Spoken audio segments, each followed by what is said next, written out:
রান্না নিয়ে ঘরে নানা রকম প্রবলেম, আর সেই থেকেই ঠাম্মির সাথে লেগে গেল অভি ঠাম্মিকে বলে গেল যে তুমি যে ব্যবহারটা করছো এই ব্যবহারটা কিন্তু আমার ঠাম্মি এরম করে না, তুমি এটা খুব খারাপ করছো। বলেই সে উঠে বলল, চলো ছুটি, আমরা বেরোব। ছুটির ইচ্ছায় স্কুটি করে তারা বেরিয়ে গেল। গিয়ে নেমে সেখানে সে বলে, আমার কিছু ভালো লাগছে না, বাড়িতে কেউ না খেয়ে রয়েছে। ছুটি গাছের দিকে তাকিয়ে বলে, তোরাই বলতো আমার কি এরকম সব ভাল লাগে। সঙ্গে সঙ্গে অভির সেই ছোটোবেলার কথা মনে পড়ল, ছোটোবেলা পরি যেটা করত। তারপরই ছুটির কাছে এগিয়ে গিয়ে পরীকে যেভাবে মুখে হাত দিয়ে টেনে নিত ঠিক সেইভাবে তাকে টেনে নিল। হাঁ করে ছুটিও তার দিকে তাকিয়ে রয়েছে।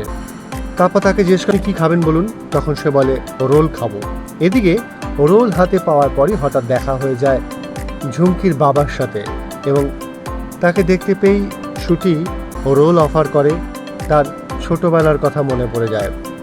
ছোটোবেলা পরি এভাবে রোল খেতে ভালোবাসতো, লঙ্কা দিয়ে আর সস দিয়ে। আমার যেন কেন মনে হয় এই মেয়েটাকে আমার খুব কাছের। ঠিক সেই সময় ঝুমকি এসে উপস্থিত হয় এবং ঝুমকিকে বলে, তখন সে বলে, এইসব রোল ফোল তো আমি খাবো না। তার বাবা তার দিকে তাকায় আর ভাবে, এটা কি কথা বলছে, পরি তো রোল খেতেই ভালোবাসতো। এত প্রশ্নের উত্তর কি সহজে পাওয়া যাবে?